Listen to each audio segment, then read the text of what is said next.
Demon emperor के इस episode में हम देखते हैं जज कह रही होती है तो ठीक है, फाइनल राउंड में 10 लोग गए हैं। तो कुछ लोग कहने लगते हैं पर फाइनल राउंड में तो 20 लोग होने वाले थे ना, फिर 10 ही क्यों? जज कहती है मैंने तुम लोगों से कब कहा था कि 10 लोग फाइनल राउंड में होंगे? मैंने तो बस तुम्हें ये कहा था कि फाइनल राउंड में 20 कंटेनर होंगे। और एक आदमी कहने लग जाता है पर मेडिसिन किंग ने तो मुझसे भी ज्यादा लो क्वालिटी का पिल बनाया है, तो फिर ये फाइनल में क्यों जा रहा है, बल्कि मुझे जाना चाहिए। लेकिन तभी एम्परर चिल्लाकर कहता है तुम चुप हो जाओ, और तुम्हारे कान में हड़ताल थी क्या जो तुमने नहीं सुना? और तुमने यहाँ तक कि नियम तक नहीं सुना है, और तुम अभी एक कुत्ते की तरह भौंक रहे हो। और भले ही तुम लोगों ने एक ही साथ क्यों ना खत्म किया हो, पर पहले मेडिसिन किंग ने ही कहा था, इसलिए यही जीता है। और ये देखकर सारे लोग सोचने लग जाते हैं ये क्या कर रहा है, अभी तो मेडिसिन किंग बहुत ही आसानी से यहाँ से चला जाता, पर इसने तो उसे रोक दिया। तो एम्परर कहता है मैं जानता हूँ कि आप लोग क्या सोच रहे हैं, और मैं भी चाहता हूँ कि ये यहाँ से निकल जाए, पर इसने अभी अपने पिल बनाने के लिए यहाँ तक कि अपने ब्लड तक का भी इस्तेमाल किया है, इसलिए मैं अभी इसे एक मौका दे रहा हूँ। पर वो चाहे कुछ भी हो जाए, विनर तो मैं ही रहूंगा। और सारे लोग एम्परर के लिए तालियां बजाने लग जाते हैं और उसके लिए चीयर करते हैं। और फिर हम देखते हैं कि होंग कह रहा होता है ये लड़का तो सच में सिद्धांतों वाला है। और तो एंडलर लिंग कहता है तो क्या इसका मतलब है कि आप उसे माफ कर देंगे? लेकिन डोंग कहता है बिल्कुल भी नहीं, चाहे आज मुझे बोधी रूट्स मिले या फिर ना मिले, पर ये लड़का आज यहाँ पर जरूर मरेगा, क्योंकि अगर हमने आज इसे यहाँ पर नहीं मारा तो ये फ्यूचर में एक ऐसी मुसीबत बन जाएगा जिसे हम कभी भी नहीं हटा पाएंगे। और फिर जज कह रही होती है तो जो भी लोग फाइनल राउंड में पहुंचे हैं उन सब लोगों को कंग्रेचुलेशन, और अब आपके पास एक मौका है जिससे आप एक 9th ग्रेड स्पिरिचुअल मटेरियल बोधि रूट्स को पा सकते हैं। और अभी सारे लोग अपनी अपनी जगह पर जाकर खड़े हो जाए। फिर मेडिसिन किंग कह रहा होता है बच्चे, मैंने मेरी जिंदगी में इतने सारे पिल रिफाइन किए हैं कि तुम तो सोच भी नहीं सकते हो, पर मैं कभी भी तुम्हारे जैसे ओपोनेंट से नहीं मिला था, और आज मैं तुम्हें अपना राइवल बनाता हूँ और हमारे बीच की बैटल एक लेजेंडरी बैटल होगी। बूढ़ी औरत कहती है इसने तुम्हें आखिरकार अपना राइवल बनाने के लिए अप्रूव कर ही दिया। एम्परर कहता है इस साले का अप्रूवल चाहिए भी किसे, और इसने पिछले राउंड में जो किया है वो तो ठीक है, पर अगर ये ऐसे ही करता रहा और अपने ब्लड को यूज करता रहा तो ये जल्दी ही टपक जाएगा। लेकिन मेडिसिन किंग चिल्लाकर कहता है ये मेरी मर्जी है कि मैं अपनी जिंदगी के साथ क्या करूं, और चाहे आज कुछ भी हो जाए, आज मैं तुम्हें जरूर हरा दूंगा। एम्परर सोच रहा होता है इसमें तो सच में कमाल की अल्केमिस्ट स्पिरिट है। और फिर जज अनाउंस करती है कि इस फाइनल राउंड में आप अपनी मन मर्जी की पिल बना सकते हैं, और पिल बनाने में स्पीड से ज्यादा पिल की क्वालिटी मैटर करेगी, और जो भी सबसे ज्यादा ग्रेड की पिल बनाएगा वही चैंपियन बनेगा। और बूढ़ी औरत सोच रही होती है ये लड़का तो बहुत ही कम लेवल का है, ये कैसे मेडिसिन किंग को हरा पाएगा जो कि एक 7th ग्रेड का एल्केमिस्ट है। और यहाँ मेडिसिन किंग सोच रहा होता है मैं इस लड़के से बहुत बार हार चुका हूँ और मैं अभी इसे अंडर एस्टिमेट नहीं कर सकता हूँ, और वैसे तो ये इम्पॉसिबल है कि ये एक 7th ग्रेड पिल को बना लेगा, पर इस लड़के का कोई भरोसा नहीं है और ये कुछ भी कर सकता है। और फिर जज कहती है इस कंपटीशन में सबको समान रखने के लिए हमारा टावर सभी लोगों को ही सपोर्ट करेगा, और हम सभी लोगों को ही सबसे कीमती इंग्रेडिएंट्स देंगे। और उसे देखकर सारे लोग कहने लग जाते हैं अरे इसे तो देखो, यहाँ पर तो सारे रेयर इंग्रेडिएंट्स हैं। और जज कहती है और आप लोग इसमें से कुछ भी चाहे ले सकते हैं, पर मैं आप लोगों को एक बात पहले से ही बता देती हूँ, अगर आपने लालच में आकर सारी चीजें ले ली तो भी आपको ये सारी चीजें अपनी पिल में डालनी पड़ेगी, और अगर आपने ये अपनी पिल में नहीं डाला तो उसके बाद जो होगा वो लोग आप सोच ही सकते हैं। और फिर सारे लोग उसमें से अपने मनपसंद की चीज लेने लग जाते हैं। लेकिन फिर जज देखती है कि एम्परर तो सारी ही चीजें ले रहा होता है, और ये देखकर वो कहती है मास्टर सोंग ये आप क्या कर रहे हैं? एम्परर कहता है क्या हो गया, अभी तो तुमने कहा था ना कि हम लोग कुछ भी ले सकते हैं। जज कहती है, पर अगर आपने नहीं सुना हो तो मैंने ये भी कहा था कि अगर आपने सारी चीजें ले ली तो आपको उन सारी चीजों को अपनी पील में डालनी पड़ेगी, और अगर आपने ऐसा नहीं किया तो अंजाम बहुत ही ज्यादा बुरा होगा। एम्परर कहता है, अब ये तुम्हें कैसे पता चल गया कि मैं इन सब का इस्तेमाल नहीं करूंगा?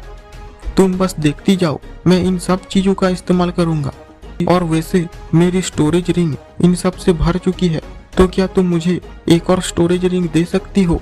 जज ये सुनकर चिल्लाकर कहती है, तुम्हें क्या लगता है हमने यहाँ पर दुकान खोल रखी है? तो एम्परर कहता है, तो फिर तुम्हारे 7 फैमिली होने का फायदा क्या है? और फिर सब अपनी अपनी चीजें ले लेते हैं और फिर जज अनाउंस करती है, तो ठीक है, अब जब सारे अल्केमिस्ट रेडी हो चुके हैं तो फिर पील मेकिंग कंपटीशन का फाइनल राउंड अब शुरू होता है। और फिर मास्टर लियू अपनी फायर को निकाल लेते हैं, जो कि एक बहुत ही बड़े स्नेक के फॉर्म में होती है। और ये देखकर अपने मन में एम्परर कहता है, तो इसका मतलब हुआ कि फाइनल राउंड में सब अपनी सीक्रेट स्किल का इस्तेमाल करने लग जा रहे हैं। फिर मास्टर लियू कहते हैं, आखिरकार ये फाइनल राउंड है और इसलिए मुझे अपनी सबसे बड़ी स्किल को निकालना ही पड़ेगा, और अगर इससे किसी को कोई प्रॉब्लम हो रही है तो मुझे माफ करना।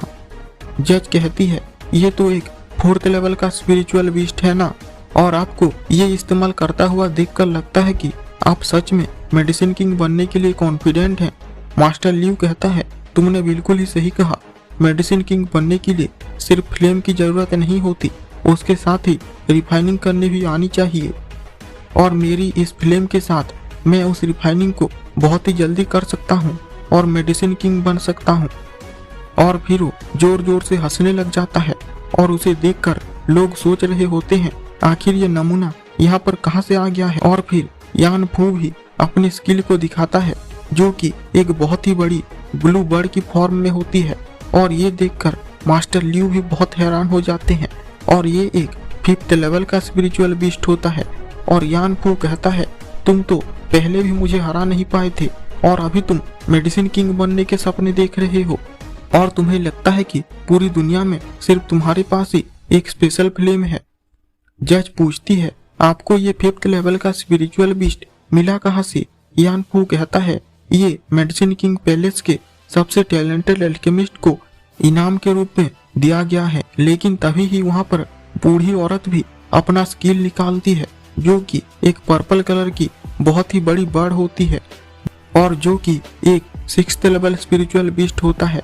और ये देखकर यान फू हैरान हो जाता है, और फिर जज पूछती है, आपके पास ये कहाँ से आया? बूढ़ी औरत कहती है, ये तुम पहले से ही जानती हो, फिर भी पूछ रहे हो, पर मैं तुम्हें लोगों को बता ही देती हूँ, ये हमारे टावर के हर जेनरेशन के सबसे महान अल्केमिस्ट को दिया जाता है, और इस जेनरेशन के सबसे महान अल्केमिस्ट यानी मुझे ये दिया गया है। और फिर यान फू से कहती है, तुम तो मेरे सामने कुछ भी नहीं हो, और अगर तुम्हें लगता है कि मेडिसिन किंग सिर्फ मेडिसिन किंग पैलेस से ही बन सकता है तो तुम गलत हो। यान फू कहता है, लगता है कि तुम भूल रही हो, मैं तो तुम्हारे सामने बस एक जूनियर हूँ, और ये तुम मत भूलो कि असली मेडिसिन किंग तो मैं नहीं बल्कि मेरे मास्टर हैं, और मास्टर अब अपनी पावर दिखाने का वक्त आ गया है। लेकिन फिर वो देखता है कि उसका मास्टर तो बस खड़ा होकर एम्परर को देख रहा होता है। फिर मेडिसिन किंग एम्परर से कहता है, बच्चे, फाइनल राउंड के लिए तुम्हारे पास कुछ बचा तो है ना? एम्परर कहता है, तुम्हें उससे क्या लेना देना है? मेडिसिन किंग कहता है, हाँ तुम सही कह रहे हो, पर मैं ये जानना चाहता हूँ कि तुम्हारे पास कुछ बचा भी है कि नहीं, क्योंकि मैं चाहता हूँ कि हमारी बैटल लेजेंडरी हो, और अगर कहीं तुम्हारे पास कुछ भी नहीं हुआ तो ये तो बिल्कुल ही अनफेयर होगा, और इसलिए मैं तुम पर रहम दिखाकर अपनी बस बेसिक फ्लेम को ही यूज कर सकता हूँ। लेकिन एम्परर कहता है, तुम रिलैक्स हो जाओ, क्योंकि अभी भी दिखाने के लिए मेरे पास बहुत सी चीजें हैं, और वैसे भी पील किंग का टाइटल तो मुझे ही बिलोंग करता है। और फिर मेडिसिन किंग हंसने लगता है और कहता है, अब जब तुमने ये कह ही दिया है तो मैं अब रिलैक्स हो सकता हूँ, और तुम अभी पहले अपनी पावर क्यों नहीं दिखाते हो? लेकिन एम्परर कहता है, मैं पहले क्यों दिखाऊंगा, हम सब लोग साथ में ही अपनी पावर दिखाएंगे ना। मेडिसिन किंग कहता है, ये मैं इसलिए तुम्हें कह रहा हूँ क्योंकि चाहे कुछ भी हो जाए और तुम्हारे पास कोई भी फिल्म क्यों ना हो, लेकिन जब मैं अपनी फिल्म निकालूंगा तुम्हारे पास इतनी ताकत ही नहीं बचेगी कि उसके बाद तुम अपनी पील को रिफाइन कर पाओगे, और मैं तुम्हारी पील बनाने तक रुक भी सकता हूँ और उसके बाद ही मैं अपनी पील बनाना शुरू करूंगा, क्योंकि ये वैसे भी स्पीड के बजाय पील की क्वालिटी का मुकाबला है। एम्परर कहता है, पर तुम अपनी फिल्म पर इतना ही ज्यादा कॉन्फिडेंट हो तो फिर तुम हमें पहले अपनी फिल्म क्यों नहीं दिखाते हो। मेडिसिन किंग कहता है, अब जब तुम लोग इतना मुझे बोल ही रहे हो तो ठीक है, मैं तुम्हें अपनी पावर दिखाता हूँ। फिर जो बाकी सारे एल्केमिस्ट होते हैं उन सब की फायर बहुत ही ज्यादा कमजोर पड़ने लगती है, और फिर हम देखते हैं कि मेडिसिन किंग के हाथ पर एक बहुत ही बड़ा और ताकतवर बीस्ट फिल्म होता है। और फिर यान फू कहता है, तुमने देखा ना, इसीलिए तो मेरे मास्टर 10 सालों से मेडिसिन किंग है, क्योंकि इनके पास है the heaven and earth spirit film, the bone soul true fire. देखकर बूढ़ी औरत अपने मन में कहती है, ये तो haven and earth spirit film है, जो कि तब जाकर बनता है जब हेवन और अर्थ की सारी पावर लाखों सालों तक एक जगह पर इकट्ठा होती है, और इसे तुम सारी फिल्म्स की किंग कह सकते हो। और इसे देखकर होंग बहुत ही ज्यादा खुश हो जाता है और कहता है, अब इसके साथ तो हम चाहकर भी नहीं हार सकते हैं। और सोंगयान तो सच में एक मेडिसिन किंग है। और एल्डर लिंग, जैसे ही वो बच्चा हार जाएगा तुम जाकर उसका सर काट देना, और तुम्हें इसके लिए मैं इनाम भी दूंगा। लेकिन एल्डर लिंग कहता है, पर मैं ये क्यों करूं, इसे तो एल्डर यान करेंगे ना।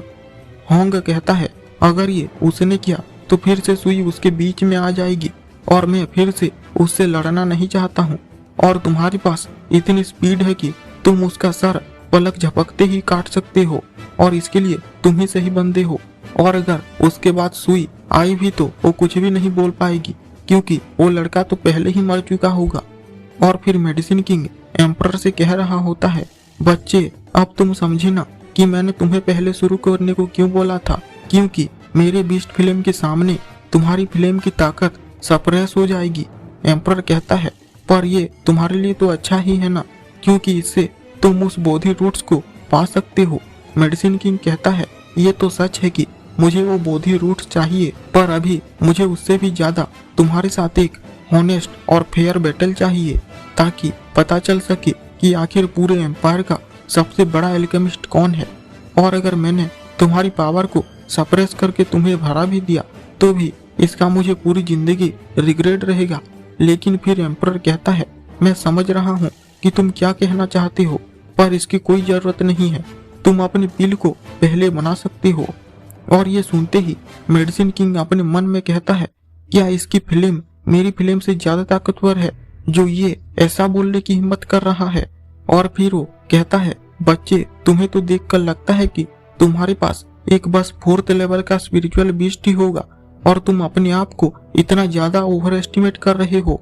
और तुम एक बात समझ लो कि मैं तुम्हारी पुरानी ट्रिक्स में नहीं फंसने वाला हूँ। एम्परर कहता है, मेडिसिन किंग तुम तो मुझे कुछ ज्यादा ही कमजोर समझ रहे हो, पर मेरा प्लान इतना ज्यादा सिंपल नहीं है। और इसके साथ ही ये एपिसोड एंड हो जाता है।